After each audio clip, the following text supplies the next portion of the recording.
ಸುಖಿ ಭವ. ಎಲ್ಲ ರೈತ ಬಂದವರಿಗೂ ನಮಸ್ಕಾರ, ಹಾಗೆ ಮುಂಜಾನೆಯ ಶುಭೋದಯಗಳು. ರೈತ ಬಂದವರು, ಈಗ ನೀವು ನೋಡ್ತಾ ಇರೋದು 14ನೇ ದಿನದ ಕರ್ಬೂಜ ಬೆಳೆ. ಈ ಒಂದು ಬೆಳೆಗೆ ಮೊದಲನೇ ಔಷಧಿ ಸ್ಪ್ರೇ ಮಾಡಿದ್ವಿ. ಯಾವ ಔಷಧಿಗಳನ್ನ ಸ್ಪ್ರೇ ಮಾಡಿದೆ, ಯಾವ ರೀತಿ ಮಿಕ್ಸ್ ಮಾಡ್ಕೊಂಡೆ, ಎಷ್ಟು MLಗಳನ್ನ ಹಾಕ್ಕೊಂಡೆ, ಮತ್ತು ಯಾವ ರೀತಿ ಸ್ಪ್ರೇ ಮಾಡಿದೆ, ಮತ್ತು ನೀರಿನ ನಿರ್ವಹಣೆ ಏನು ಅಂತ ಈ ಒಂದು ವಿಡಿಯೋದಲ್ಲಿ ಪೂರ್ತಿಯಾಗಿ ಹೇಳ್ತೀನಿ. ಕೊನೆವರೆಗೂ ನೋಡಿ. ಹಾಗೆ ನೋಡೋದಕ್ಕಿಂತ ಮುಂಚೆ ನಮ್ಮ ಒಂದು ಯೂಟ್ಯೂಬ್ ಚಾನಲ್ ಯಾರೆಲ್ಲ ಸಬ್ಸ್ಕ್ರೈಬ್ ಮಾಡ್ಕೊಂಡಿಲ್ಲ ದಯವಿಟ್ಟು ಸಬ್ಸ್ಕ್ರೈಬ್ ಮಾಡ್ಕೊಳ್ಳಿ. ಹಾಗೆ ನಮ್ಮ ಒಂದು ಫೇಸ್ಬುಕ್ ಪೇಜ್ನ ಫಾಲೋ ಮಾಡ್ಕೊಳ್ಳಿ ಅಂತ ಹೇಳ್ತಾ ಬನ್ನಿ ವಿಡಿಯೋ ಸ್ಟಾರ್ಟ್ ಮಾಡೋಣ. ನೀವು ನೋಡ್ತಾ ಇರೋದು ಒಂದು 2.5 ಎಕರೆ ವಿಸ್ತೀರ್ಣದಲ್ಲಿ ಕರ್ಬೂಜ ಬೆಳೆಯನ್ನು ಹಾಕಿರೋದು. ಇದು 14ನೇ ದಿನಕ್ಕೆ ಇವತ್ತು ನಾವು ಬೆಳೆ ಹಾಕಿ 14ನೇ ದಿನ ಆಗಿದೆ.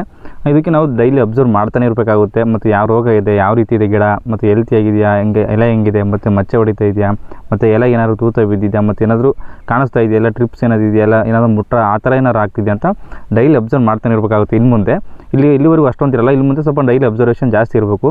ಹಾಗಾಗಿ ನಾವು ಇವತ್ತು ಮೊದಲನೇ ಸ್ಪ್ರೇ ಮಾಡಿದ್ವಿ. ಮೊದಲನೇ ಸ್ಪ್ರೇಗೆ ನಾವು ಯಾವ ಔಷಧಿಗಳನ್ನ ನಾವು ಹಾಕಿದ್ವಪ್ಪ ಅಂದರೆ, ಮೊದಲನೇದಾಗಿ ನಾವು ಇಸಾಬಿನ್ನು, ಅಬಾಸಿನ್ನು, ಮತ್ತು ರೆಡ್ ಆಮಿಲ್ ಗೋಲ್ಡು, ಮತ್ತು 19 ಅಂತ 4 ಒಂದು ಔಷಧಿಗಳನ್ನ ಸ್ಪ್ರೇ ಮಾಡಿರೋದು ಮಿಕ್ಸ್ ಮಾಡಿ.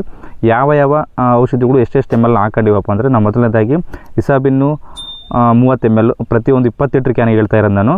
ಇಸಾಬಿನ್ನು 30 ml, ಅಬಾಸಿನ್ನು 30 ml, ಮತ್ತು ರೆಡ್ ಆಮಿಲ್ ಗೋಲ್ಡು 25 ಗ್ರಾಮು, ಮತ್ತು 19 40 ಗ್ರಾಮ್ನ ಹಾಕ್ಕೊಂಡು ಪ್ರತಿ 20 ಲೀಟ್ರ್ ಕ್ಯಾನಿಗೆ ನಾನು ಹೇಳ್ತಾ ಇರೋದಿಲ್ಲ, 20 ಲೀಟ್ರ್ ಕ್ಯಾನಿಗೆ ಹಾಕ್ಕೊಂಡು ನಾವು ಮಿಕ್ಸ್ ಮಾಡಿ ಸ್ಪ್ರೇ ಮಾಡಿರೋದು.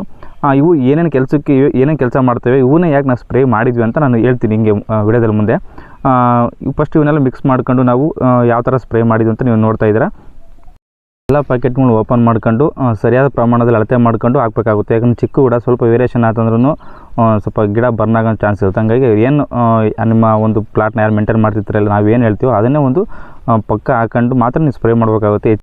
ನಮ್ಮ ರೈತರು ಒಂದು ಗಮನದಲ್ಲಿಟ್ಕೊಳ್ರಿ, ಪ್ರತಿಯೊಂದು ಸ್ಪ್ರೇ ಮಾಡಬೇಕಾದಾಗ 2 ಥರ ನಾವು ಔಷಧಿನ ಮಿಕ್ಸ್ ಮಾಡಬೇಕಾಗುತ್ತೆ. ಒಂದು ಫಂಗಲ್ ಡಿಸೀಸಸ್ ಅಂದರೆ ಶಿಲೀಂಧ್ರನಾಶಕ, ಮತ್ತು ಇನ್ಸೆಕ್ಟಿಸೈಡ್ ಅಂದರೆ ಕೀಟನಾಶಕ. ಇವೆರಡೂ ಒಂದು ನಾಶಕಗಳನ್ನ ನಾವು ಒಂದು ಔಷಧಿಗಳನ್ನ ನಾವು ಮಿಕ್ಸ್ ಮಾಡ್ಕೊಂಡು ಸ್ಪ್ರೇ ಮಾಡಿದರೆ ಮಾತ್ರ ಚೆನ್ನಾಗಿರುತ್ತೆ. ಯಾಕಂದರೆ ಒನ್ ಟೈಮ್ ಎರಡೂ ವರ್ಕ್ ಆಗಬೇಕು, ಆ ಥರ ಇರುತ್ತೆ. ಪ್ರತಿಯೊಂದು ಸ್ಪ್ರೇಗೆ ಇವೆರಡೂ ಇರಬೇಕು. ಯಾವುದೇ ಬ್ರ್ಯಾಂಡು ಯಾವುದೇ ಔಷಧಿ ಹೊಡೀರಿ, ಇದರಲ್ಲಿ 2 ಶಿಲೀಂಧ್ರನಾಶಕ ಮತ್ತು ಕೀಟನಾಶಕ ಎರಡೂ ಒಂದು ಔಷಧಿಗಳು ಮಿಕ್ಸ್ ಆಗಿರಬೇಕು. ಅಂದರೆ ಅಟ್ ಟೈಮಲ್ಲಿ ಹೊಡಿದ್ರೆ 2 ಮಿಕ್ಸ್ ಆಗಿರಬೇಕು. ಆ ಥರ ಹೊಡೀರಿ, ಹೆಲ್ಪ್ ಆಗುತ್ತೆ ಅದು. ಯಾಕಂದರೆ ಒಂದೇ ಟೈಮಲ್ಲಿ 2 ಕೆಲಸ ಮಾಡೋಕ್ಕೆ ಚೆನ್ನಾಗಿರುತ್ತೆ. ಮೊದಲನೇದಾಗಿ ರೆಡ್ ಆಮಿಲ್ ಗೋಲ್ಡ್, ಇದು 25 ಗ್ರಾಮ್ನ ಪ್ರತಿ 20 ಲೀಟ್ರಿಗೆ ನಾವು ಕ್ಯಾನಿಗೆ ಹಾಕೊಂಡು ಮಿಕ್ಸ್ ಮಾಡಿರೋದು. ಇದು ಏನು ಕೆಲಸ ಮಾಡುತ್ತಪ್ಪ ಅಂದರೆ, ಇದು first of all fungal diseases ಅಂತ ಅಂದರೆ ಶಿಲೀಂಧ್ರನಾಶಕ. ಇದು ಎಲೆ ಮೇಲಿರುವಂಥ ಶಿಲೀಂಧ್ರಗಳನ್ನು ನಾಶ ಮಾಡುತ್ತೆ, ಮತ್ತು ಹೊಸ ಎಲೆಗಳು ಆರೋಗ್ಯವಾಗಿ ಬರೋಕ್ಕೆ ಒಂದು ಸಹಾಯ ಮಾಡುತ್ತೆ. ಮತ್ತು ಏನಾದರೂ ಮುದ್ರಿಕೊಂಡಿದ್ರೆ, ಕಲೆ ಇದ್ದರೆ ಆ ಒಂದು ಕಲೆನ ಹೋಗಲಾಡಿಸೋಕ್ಕೋಸ್ಕರ ಈ ಒಂದು ಔಷಧಿನ ನಾವು ಯೂಸ್ ಮಾಡ್ತೀವಿ. ಇದಕ್ಕೆ ಒಂದು ಔಷಧಿ ಕೆಲಸ ಮಾಡುತ್ತೆ. ಮೊದಲನೇದಾಗಿ ರೆಡ್ ಆಮಿಲ್ ಗೋಲ್ಡ್ ಏನು ಕೆಲಸ ಮಾಡುತ್ತೆ ಅಂತ ಹೇಳಿದೆ, ಇದೊಂದು ಶಿಲೀಂಧ್ರನಾಶಕ, ಫಂಗಲ್ ಡಿಸೀಸಸ್ ಅಂತ. ಇದು ಹೊಸ ಎಲೆ ಬರೋಕ್ಕೆ ಆರೋಗ್ಯವಾಗಿ ಸಹಾಯ ಮಾಡುತ್ತೆ, ಮತ್ತು ಎಲೆ ಮೇಲಿದ್ದಂಥ ಶಿಲೀಂಧ್ರಗಳನ್ನ ನಾಶ ಮಾಡುತ್ತೆ, ಮತ್ತು ಎಲೆ ಮೇಲೆ ಏನಾದರೂ ಕಲೆ ಇದ್ದರೆ, ಮತ್ತು ಏನಾದರೂ ಮುಟ್ರ ಆ ಥರ ಮುದ್ರಿಕೊಂಡಿದ್ರೆ ಆ ಥರ ಒಂದು ಇದ್ದರೆ ಇದನ್ನು ಸರಿಪಡಿಸುತ್ತೆ. ಅಂಥ ಒಂದು ಕೆಲಸನ ರೆಡ್ ಆಮಿಲ್ ಗೋಲ್ಡು ಮಾಡುತ್ತೆ. ಮತ್ತು ಎರಡನೇದಾಗಿ ನಾವು ಅಬಾಸಿನ್ ಮತ್ತು ಇಸಾಬಿನ್ ಅಂತ 2 ಔಷಧಿ ಬಳಸಿದ್ವಲ್ಲ, ಇದು 30 ml ಪ್ರತಿ 20 ಲೀಟ್ರಿಗೆ ಹಾಕೊಂಡು ನಾವು ಮಿಕ್ಸ್ ಮಾಡ್ಕೊಂಡು ಹೊಡಿರೋದು. ಇವು ಏನು ಕೆಲಸ ಮಾಡುತ್ತಪ್ಪ ಅಂದರೆ, ಇವೆರಡು ಒಂದು ಕೀಟನಾಶಕಗಳು, ಅಂದರೆ ಇನ್ಸೆಕ್ಟಿಸೈಡಲ್ಲಿ ಕೆಲಸ ಮಾಡ್ತವೆ ಕೀಟನಾಶಕಗಳು. ಇವೆರಡು ಕೆಲಸ ಹತ್ತತ್ರ ಸೇಮ್ ಇರುತ್ತೆ. ಒಂದು ಏನಿದು ಏನನ್ನ ಎಲೆಯಲ್ಲಿ ಕೀಟಗಳಿದ್ದರೆ ಅವನ್ನ ನಾಶ ಮಾಡೋದು, ಮೊಟ್ಟೆ ಇದ್ದರೆ ಅವನ್ನ ಮತ್ತೆ ಬೆಳವಣಿಗೆ ಆಗದಂಗೆ ತಡೆಯೋದು, ಮತ್ತು ಕೀಟಗಳಿದ್ದರೆ ಹಂತವಾಗಿ ಅವನ್ನ ಕಡಿಮೆ ಮಾಡೋದು, ಆ ಒಂದು ಕೆಲಸ. ಮತ್ತು ಟ್ರಿಪ್ಸ್ ಏನಾದ್ರು ಇದ್ದರೆ ನಾಶ ಮಾಡೋಂಥ ಕೆಲಸಗಳು ಈ ಒಂದು 2 ಔಷಧಿಗಳು ಮಾಡ್ತವೆ. ಮತ್ತು 19 ಇದು 40 ಗ್ರಾಮ್ನ ಪ್ರತಿ 20 ಲೀಟ್ರಿಗೆ ಹಾಕೊಂಡು ನಾವು ಮಿಕ್ಸ್ ಮಾಡಿ ಹೊಡೆದಿರೋದು. 19 ಏನು ಕೆಲಸ ಮಾಡುತ್ತಪ್ಪ ಅಂದರೆ, ಇದು ಎಲೆಗೆ ಬೇಕಾದಂಥ ಗಿಡಕ್ಕೆ ಬೇಕಾದಂಥ ಪೋಷಕಾಂಶನ ಪೂರೈಕೆ ಮಾಡುತ್ತೆ. ಇದೊಂದು ಮೈಕ್ರೋ ನ್ಯೂಟ್ರಿಯೆಂಟ್ ಇದು. ಹಾಗಾಗಿ ಏನು ಒಂದೊಂದು ಸಸಿಗೆ ಏನು ಬೇಕು ಅಂತ ಪೋಷಕಾಂಶನ ಅದನ್ನು ಸರಿಯಾದ ಪ್ರಮಾಣದಲ್ಲಿ ಪೂರೈಕೆ ಮಾಡುತ್ತೆ, ಮತ್ತು ಎಲೆ ಹಚ್ಚರಾಗಿ ಬರೋಕ್ಕೆ ಸಹಾಯ ಮಾಡುತ್ತೆ. ಒಟ್ಟು ಒಂದು ಗಿಡ ಗ್ರೋತ್ ಒಂದು ಹೆಲ್ತಿಯಾಗಿ ಬರೋಕ್ಕೆ ಏನು ಹೆಲ್ಪ್ ಮಾಡಬೇಕು ಅದೊಂದು ಕೆಲಸನ ಈ ಒಂದು 19 ಮಾಡುತ್ತೆ. ಈ 4 ಔಷಧಿಗಳನ್ನ ಮಿಕ್ಸ್ ಮಾಡ್ಕೊಂಡು ಸ್ಪ್ರೇ ಮಾಡೋದ್ರಿಂದ ಏನು ಉಪಯೋಗ ಆಗುತ್ತೆ, ಏನು ರಿಸಲ್ಟ್ ಬರುತ್ತೆ ಅಂತಂದರೆ, ಮೊದಲದಾಗಿ ಈ ರಿಸಲ್ಟ್ ಬರೋಕ್ಕೆ ಕಮ್ಮಿ ಅಂದರೂ ಒಂದು 2 ರಿಂದ 3 ದಿನ ಬೇಕು. ಒಂದು 48 ಗಂಟೆ ಹತ್ತಿರ ಬೇಕು ಒಂದು ಸ್ಪ್ರೇನ ನಾವು ಸ್ಪ್ರೇ ಮಾಡಿದ್ಮೇಲೆ ರಿಸಲ್ಟ್ ಬರೋಕ್ಕೆ. ಮೊದಲನೇದಾಗಿ ನಮ್ಮ ಒಂದು ಯಾವುದೇ ಗಿಡದಲ್ಲಿ ಕೀಟನಾಶಕ ಇದ್ದರೆ ಅವು ನಾಶ ಆಗಿ ಹೋಗ್ತವೆ, ಅಂದರೆ ಕೀಟಗಳಿದ್ದರೆ ನಾಶ ಆಗಿ ಹೋಗ್ತವೆ.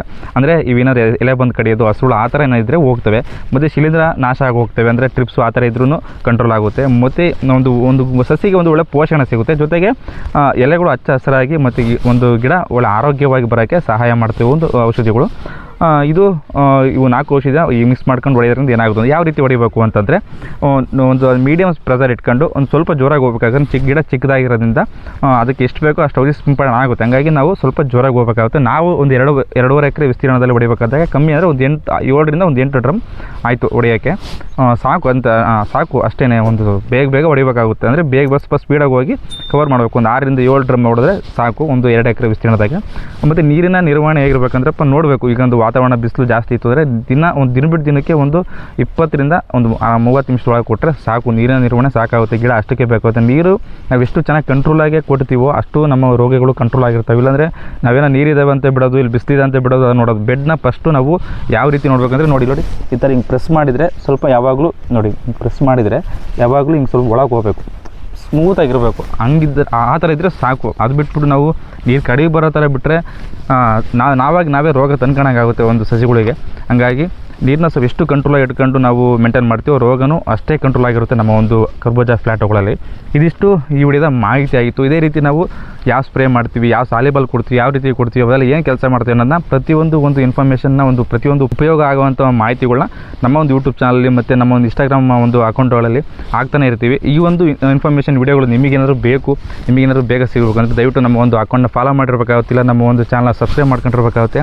ಇನ್ನು ಯಾರೆಲ್ಲ ನಮ್ಮ ಒಂದು ಚಾನಲ್ ಸಬ್ಸ್ಕ್ರೈಬ್ ಮಾಡಿಲ್ಲ ನೋಡಿ ದಯವಿಟ್ಟು ಸಬ್ಸ್ಕ್ರೈಬ್ ಮಾಡ್ಕೊಂಡಿರಿ. ಯಾಕೆಂದರೆ ಇಂಥ ಒಂದು ಒಳ್ಳೆಯ ಮಾಹಿತಿಗಳು ನಾವು ಕೊಡ್ತಾನೆ ಹೋಗ್ತಿರ್ತೀವಿ. ಇದಿಷ್ಟು ಈ ವಿಡಿಯೋದ ಮಾಹಿತಿ ಆಯಿತು. ಇಲ್ಲಿಗೆ ವಿಡಿಯೋನ ಮುಗಿಸ್ತೀನಿ. ಮತ್ತೆ ಹೇಳ್ತೀನಿ, ಯಾರೆಲ್ಲ ನಮ್ಮ ಒಂದು ಯೂಟ್ಯೂಬ್ ಚಾನಲನ್ನು ಸಬ್ಸ್ಕ್ರೈಬ್ ಮಾಡ್ಕೊಂಡಿಲ್ಲ ದಯವಿಟ್ಟು ಸಬ್ಸ್ಕ್ರೈಬ್ ಮಾಡ್ಕೊಳ್ಳಿ. ಮತ್ತು ಮುಂದಿನ ವಿಡಿಯೋದಲ್ಲಿ ಸಿಗ್ತೀನಿ, ಏನು ನೆಕ್ಸ್ಟ್ ಯಾವುದು ನಾನು ಸಾಲಿಬಲ್ ಕೊಡ್ತೀನಿ ಏನು ಅನ್ನೋದು. ಇಲ್ಲಿಗೆ ಮುಗಿಸ್ತಾ ಇದ್ದೀನಿ. ಎಲ್ರಿಗೂ ಧನ್ಯವಾದಗಳು.